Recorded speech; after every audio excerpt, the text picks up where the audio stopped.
lorong ini banyak bangunan kuno kan, terutama zaman Belanda dulu. Kalau zaman dahulu itu surat menyurat nanti dimasukkan ke sini. Peninggalan Hindu yang dimana lebih tua daripada menara masjid. Jadi aku duduknya di situ. Terus ini semua barang-barangnya itu getar sendiri, terus kursinya juga ikut getar. Jadi aku juga ikut geteran nih. Iya.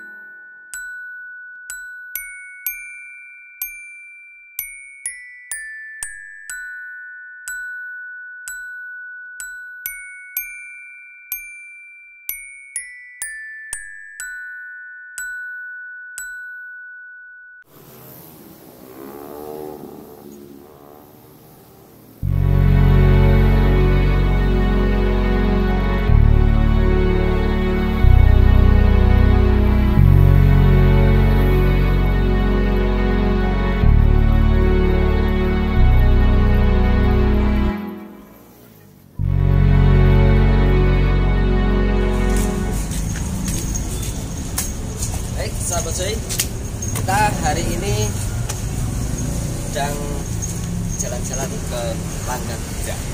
Seperti apa keseruannya? Yuk, ikuti kami.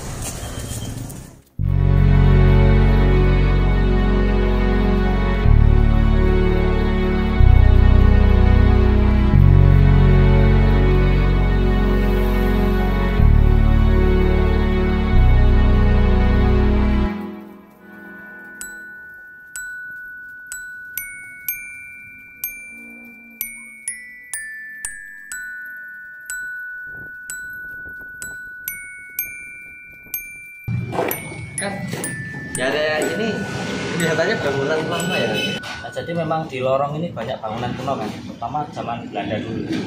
Dan ini masih bisa ditandai bahwa di tiap rumah itu ada kayak kotak posnya zaman dulu. Ini pasti saya ini sangat penasaran sekali kan dengan kotak yang ini loh. Ini sahabat Soy. Nah, seperti ini sahabat Soy. Ini dulunya digunakan untuk apa ya Kak Dominic kira-kira ini? Nah, ini kotak pos dulu karena belum ada ini ada HP dan semacamnya. Kalau zaman dahulu itu surat menyurat nanti dimasukkan ke sini. Ini sana juga ada, malah jelas ada tulisannya kotak pos.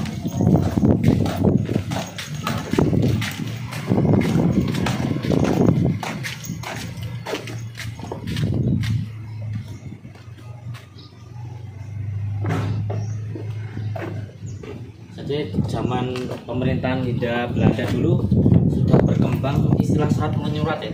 Jadi kalau untuk berkomunikasi satu dengan yang lainnya tuh lewatnya surat menyurat. Dulu udah ada posnya, kayak semacam pos, dan itu dipekerjakan oleh ini pemerintah Hindia Belanda. Jadi ada yang dulu namanya Mbah Kitir atau Mbah apa ya namanya, pelayangan. Mbah pelayangan itu yang bawa kotak, yang bawa surat pos ini yang nanti ngasihnya ini di kotak-kotak pos. Masukkan sini kan ya? Iya benar. Unik kan ya? Nah, unik. Dan mungkin gini kan, mungkin sahabat Soy sendiri atau anak-anak zaman sekarang tuh nggak paham ini kotaknya, dikira mungkin kotak apa lah gitu. Jadi dulu tuh orang yang rumahnya ada ininya ini dibilang yang sudah ini ya, sudah perekonomiannya sudah bagus. Iya. Jadi tidak semua rumah itu nanti ada ininya. Dan biasanya nanti tetangga-tetangga terdekat atau orang-orang yang di sekitar sini itu juga nitipnya di sini di rumah yang ada kotak posnya itu. Dari segi bangunannya sendiri masih asli, Iya, masih asli. peninggalan Belanda kan ya? Iya, masih asli. Jadi memang multi peradaban ya. Iya. Ayo sahabat J.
Oke sahabat Joy, di sini ada Lingga dan Yoni ya. Ini adalah simbol-simbol dari peradaban Hindu Buddha zaman dahulu.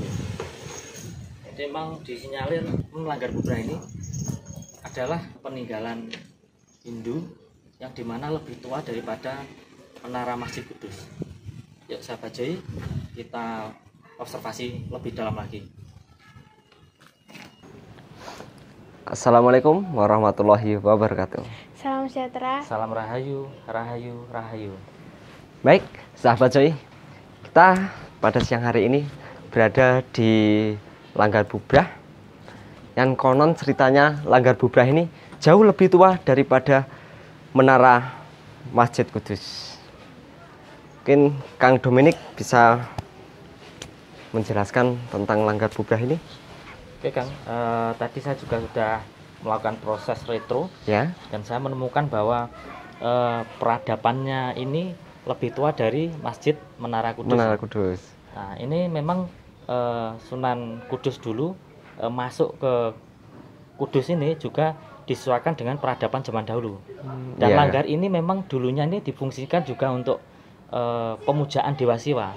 Jadi ini sudah mengalami dua peradaban yang berbeda, agama yang berbeda, tempat untuk bersembayang dua agama yang berbeda. Jadi masih ada ini kan, ada Yoni dan Lingganya ini.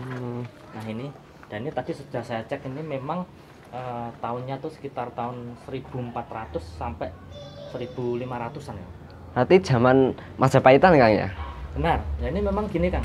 Dulu zaman era kejayaan Majapahit itu berkembang pesat dan sini termasuk daerah kekuasaannya Majapahit. Jadi adipati-adipatinya dulu juga memeluk agama Hindu dan salah satunya peninggalannya ya ini Kang, peradaban ini. Langgar Bubrah ini. Langgar Bubrah ini. Kalau tokoh pendiri Langgar Bubrah ini sendiri siapa Kang kira-kira ini? Untuk tokohnya yang terkenal waktu itu yaitu Pangeran Poncowati Iya. atau Raden Poncowati. Nah, Raden Poncowati ini dulu juga memeluk agama Hindu awalnya. Tapi karena seiringnya perkembangan zaman dan di sini juga ada Sunan Kudus yang waktu itu juga mulai menyebarkan agama Islam dengan cara yang sangat bagus. Dia melalui kebudayaan. Saat itu daerah Kudus ini banyak umat Hindu. Nah ini masuknya juga sangat bagus, sangat pelan-pelan melalui kebudayaan itu. Lalu Raden Pancawati ini memeluk agama Islam. Nah semacam itu kan. Terus akhirnya dibuat langgar. Ya, yang dulunya ini pemujaan untuk Dewa Siwa dirubah sedemikian rupa. Terus digunakan untuk langgar. Ya. Cuman ornamennya tidak dirubah kan ya. Jadi peradaban kebudayaannya masih kental banget. Jadi kayak relief-reliefnya ini juga masih bercorak Hindu Buddha saat itu.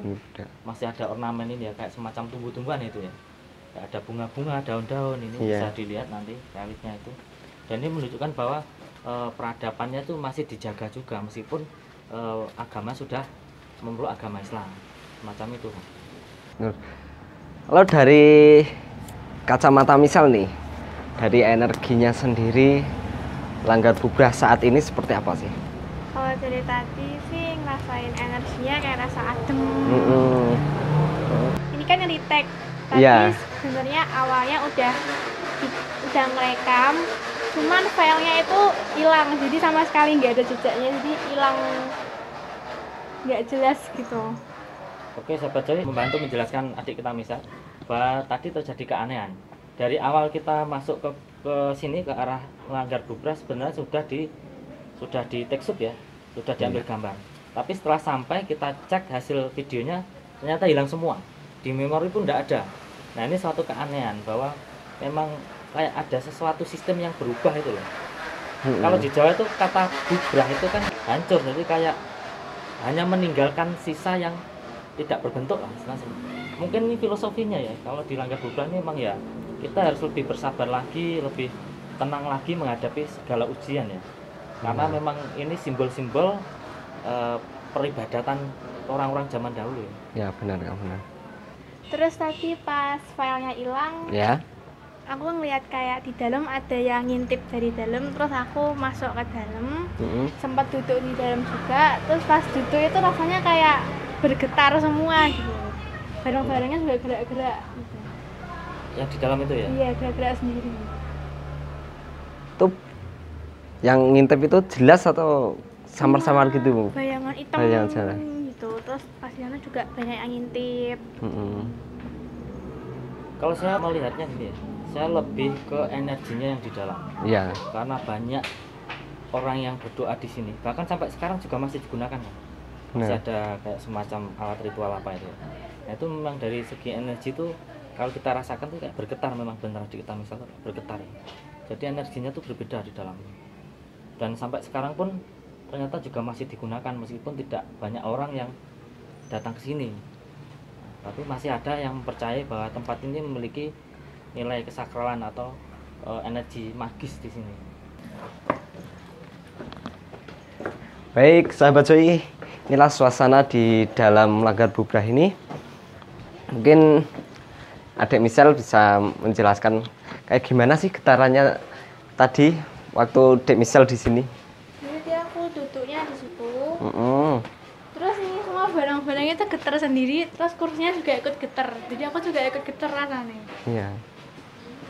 Dan kayak dibawa kembali ke masa lalu yang masih banyak orang yang berdoa di sini. Kalau dari hasil retronya Kang Dominik sendiri, dari Langgar Bubrah ini bentuknya masih seperti ini atau sudah ada perubahan atau gimana Kang? Ya baik Kang Dodi, yang saya lihat memang ada beberapa yang sudah dirubah ya. Ada yang dirubah, memang ada juga yang aslinya. Jadi kayak semacam ini ya, ini kan sudah waktu dulu sudah dimanfaatkan untuk ini ya, kayak semacam ini mimbar ya. Iya. Apa tempat kalau di Muslim ini tempat namanya? Imam Kang. Nah, tempat imaman. Imaman ya. Jadi ada perubahan sedikit. Ya memang energinya yang paling besar di sini nih, di sebelah. Yang dikatakan imaman ini ya. Yeah. Ini sudah bisa dibuktikan juga dari ini masih ada bekasnya nih orang ritual gitu ya. Nah, memang ini energinya di situ lebih kuat dibanding yang lainnya. Dan memang hasil retro saya dulu benar kata adik kita misal ya. Dulu yang di sini tuh sebenarnya tidak hanya 1-2 orang, jadi ada banyak orang yang di sini bersembahyang itu. Dan Linggayoni itu yang menjadi pusat untuk ini, untuk pemujaannya itu. Arti dari Linggayoni itu sendiri apa Kang Dominik? Nah, untuk Linggayoni saya kira sudah paham semua ya, terutama untuk sahabat-sahabat yang ada di sana. Nanti juga bisa dicari di ini di internet atau di Google, itu juga ada untuk penjelasannya. Tapi yang jelas itu sebenarnya simbol-simbol bahwa ini adalah ada 2 genre yang berbeda, dari feminim dan maskulin seperti itu. Jadi ada nilai kesakralan dari feminim dan maskulin. Itu.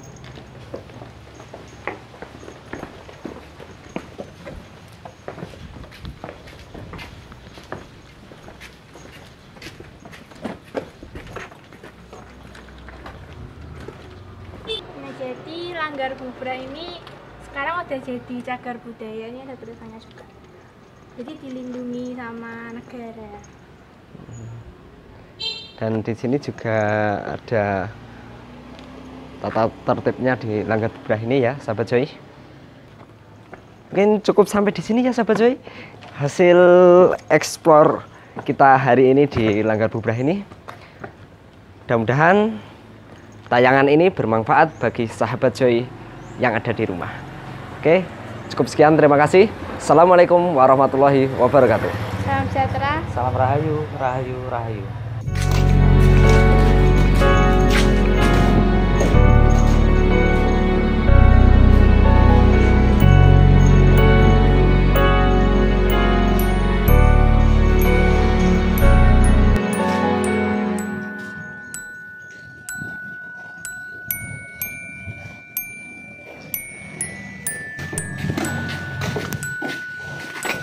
Dan ini ya sahabat Joy, ternyata di Kudus sendiri masih terasa ya nuansa Belandanya, dan masih dibuktikan dengan bangunan-bangunan di sekitar lorong sini ini masih asli peninggalan Belanda. Oke.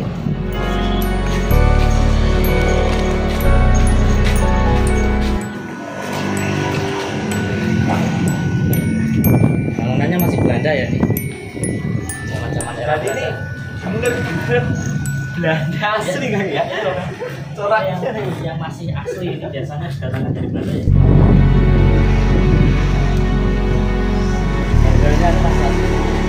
Dan inilah bukti sejarah di Kudus. Selain menara Masjid Kudus juga banyak tersimpan Belanda.